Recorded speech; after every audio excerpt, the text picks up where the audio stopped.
अस्सलाम वालेकुम guys, welcome to bike पीने पीके। आज की वीडियो स्पेशली उन लोगों के लिए है जो मोटरसाइकिल से फ्यूल एवरेज चाहते हैं। आज मैं आपको 3 ऐसे मोटरसाइकिल बताऊंगा जो कि इस वक्त पाकिस्तान में सबसे बेस्ट फ्यूल एवरेज देते हैं। तो फ्यूल एवरेज के ऊपर ही आज हमारी सारी बात होगी। ये जो मैं फ्यूल एवरेज आपको बताऊँगा इन तीनों बाइक्स की, ये यूज़र्स से टेस्टेड है, तो घबराने की कोई बात नहीं है। यूज़र्स ने इसको टेस्ट किया हुआ है। ये जो एवरेज मैं आपको बताऊँगा ये क्लेम्ड है। आज की वीडियो में हम बजट की बात नहीं करेंगे, क्योंकि अगर मैं बजट में बाइक्स को देखने लग गया तो मेरे पास काफ़ी कम ऑप्शंस रह जाएंगे। और आज की वीडियो के अंदर हम इन तीनों बाइक्स की प्राइस के बारे में भी बात करेंगे। तो बिना टाइम वेस्ट किए वीडियो को स्टार्ट कर लेते हैं। तो हम शुरुआत करते हैं नंबर 3 से। नंबर 3 पे मैंने जिस बाइक को रखा है वो है सुजुकी का GSX 125। सुजुकी GSX 125 इस वक्त काफ़ी कम देखने को मिलता है पाकिस्तान के अंदर।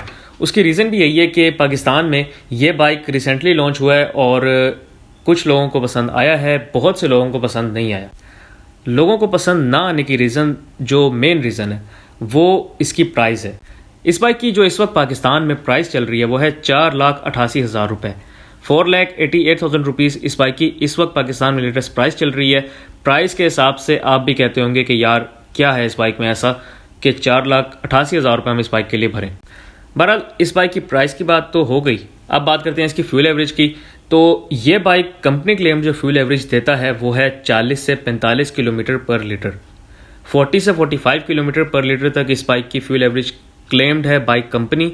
अब बात करते हैं यूज़र्स की। तो यूज़र्स को जो इससे पेट्रोल एवरेज मिली है वो मिनिमम 40 है, 40 तक कम से कम मिल चुकी है, मैक्सिमम 50 प्लस हो चुकी है इस वक्त। पहले 50 तक किसी को मिली नहीं थी इस बाइक की पेट्रोल एवरेज, लेकिन कुछ को इससे 50 प्लस मिल चुकी है एवरेज। तो यूज़र्स ने फाइनली 50 प्लस इसको क्लेम कर लिया है। अब ये तो था हमारा तीसरे नंबर पर बाइक। अब आते हैं दूसरे नंबर की तरफ। तो सेकंड में मैंने जिस बाइक को रखा है वो है यामाहा का YB125Z DX या फिर YB125Z सिंपल। दोनों बाइक्स को पाकिस्तान में अच्छा टाइम हो गया है। YB125Z DX जो है वो कुछ टाइम बाद आया था, YB125Z पहले आ चुका था। अब दोनों बाइक्स की अगर प्राइस की बात करें तो इस वक्त आपको सिंपल YB125Z की जो प्राइस मिल रही है वो है 3,56,000 रुपये और YB125Z DX की प्राइस आपको मिल रही है 3,81,500 रुपये। इन दोनों बाइक्स की अगर आप पेट्रोल एवरेज की बात करें तो बहुत सारे यूज़र्स ने, क्योंकि टाइम ज़्यादा हो गया है इसको, तो काफ़ी यूज़र्स ने फिर इस बाइक से एवरेज ली है, दोनों बाइक से एवरेज ली है। अब क्योंकि दोनों का इंजन सेम है तो इसी वजह से दोनों की एवरेज भी आप सेम ही रखें। हम ये नहीं क्लेम कर सकते कि एक बाइक की ज़्यादा होगी दूसरे बाइक की कम होगी। जब इंजन ही सेम है और बाइक की बॉडी भी सेम है तो हम फिर दोनों की ही सेम रख सकते हैं एवरेज। वेट का थोड़ा सा डिफरेंस पड़ सकता है क्योंकि YB125Z DX में आपको डिस्क मिल रही है। डिस्क का जो है वो वज़न होता है और बाइक का वेट ऑटोमेटिकली उससे बढ़ जाता है। तो बाइक के वेट बढ़ने की वजह से इंजन थोड़ा सा ज़्यादा जोर लगाता है। अब वेट का डिफरेंस इतना भी नहीं है कि दोनों की एवरेज में 5 से 10 का फ़र्क आ जाए। बहरहाल पेट्रोल एवरेज की बात करें तो दोनों बाइक से मिनिमम 43 तक एवरेज मिल चुकी है लोगों को। ये मैं मिनिमम की बात कर रहा हूँ। मैक्सिमम की बात करें तो 55 प्लस लोगों ने इससे एवरेज क्लेम कर ली है। तो ये तो एवरेज की बात हो गई। अब हम नेक्स्ट बाइक की तरफ आते हैं। तो नंबर 1 पे मैंने जिस बाइक को रखा है वो है सुजुकी का GD110S। सुजुकी GD110S जो है इस वक्त पाकिस्तान में आपको सबसे बेस्ट फ्यूल एवरेज प्रोवाइड करेगा। इस वक्त जो सुजुकी GD110S की प्राइस चल रही है वो है 3,35,000 रुपये, 3,35,000 रुपीज़ इस बाइक की इस वक्त लेटेस्ट प्राइस चल रही है। और अगर इसकी फ्यूल एवरेज की बात करें तो मिनिमम इस बाइक से 45 किलोमीटर पर लीटर तक आप एवरेज क्लेम कर सकते हैं। अगर हम मैक्सिमम की बात करें तो मैक्सिमम इसकी फ्यूल एवरेज आपको 55 प्लस मिल जाएगी इजीली। अब ये तो मैंने तीनों बाइक्स की आपको पेट्रोल एवरेज बता दी है। अब हम बात करते हैं कि अगर आपने इन तीनों में से कोई भी बाइक परचेज़ कर लिया है तो आप इन तीनों से बेटर एवरेज कैसे ले सकते हैं। मैं ये नहीं कहूँगा कि अगर आपने GSX 125 ले लिया है तो आप उसे 55 प्लस क्लेम कर लेंगे। जितनी उसकी कैपेसिटी नहीं है तो वो उससे ज़्यादा नहीं दे सकता एवरेज। इसी तरह GD110S है और इसी तरह YB125Z DX है। अब हम ये इमेजिन कर लेते हैं कि आपने तीनों में से कोई भी बाइक परचेज़ कर लिया है।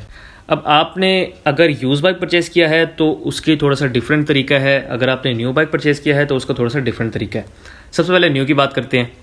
अगर आपने न्यू बाइक परचेज़ कर लिया है तो न्यू की सबसे पहले तो आपको रनिंग पूरी करनी है। 1,000 किलोमीटर तक इसकी रनिंग होती है, वो आप पूरी करें। और पूरी करने के बाद फर्स्ट ट्यूनिंग जब इस बाइक की होगी उसके बाद जाके आप इससे एवरेज निकाल सकते हैं।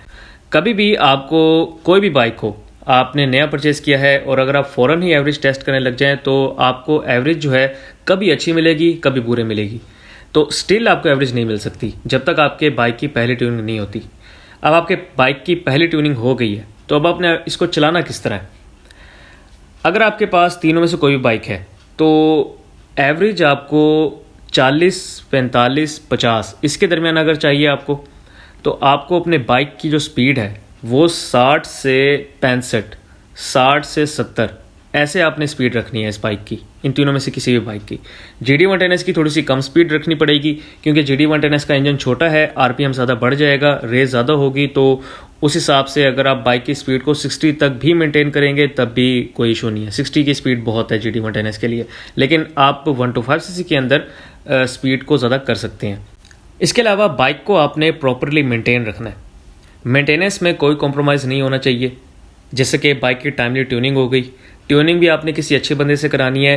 कभी भी आपने नए कार्बोरेटर को नहीं खुलवाना।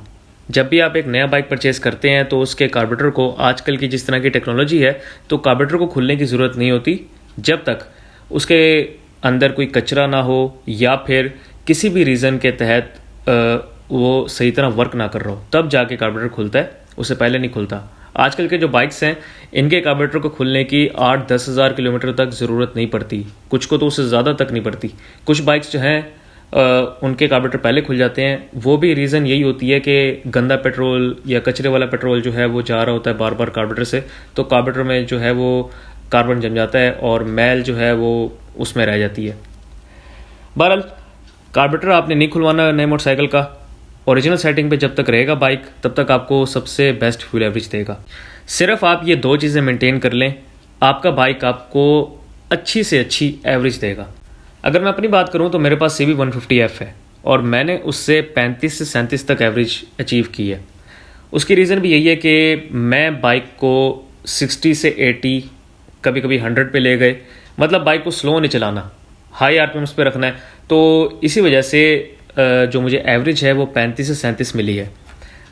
बाइक की ट्यूनिंग टाइमली होती है, बाइक का ऑयल चेंज टाइमली हो जाता है, लेकिन स्पीड बहुत मैटर करती है जिसकी वजह से जो एवरेज है वो हमें थोड़ी मिलती है। अब मैं अगर अपने बाइक की स्पीड जो है वो 60 तक ही मेंटेन रख दूँ, 60 से ऊपर जाऊँ ही नहीं, फिर मेरा बाइक जो है वो ईज़िली 45 किलोमीटर पर लीटर तक एवरेज देगा। मगर इस चीज़ की ज़रूरत ही नहीं है, जब तक बाइक को 80-100 पे लेकर ना जाए मज़ा ही नहीं आता हमें। सो गाइस, ये थी मेरी आज की वीडियो। उम्मीद है आपको वीडियो अच्छी लगी होगी। अगर आपको वीडियो अच्छी लगी हो तो मेरे वीडियो को लाइक करें, इस वीडियो को शेयर करें और मेरे चैनल को बाइक मैना को लाजमी सब्सक्राइब करें। Thank you very much. अल्लाह हाफिज़।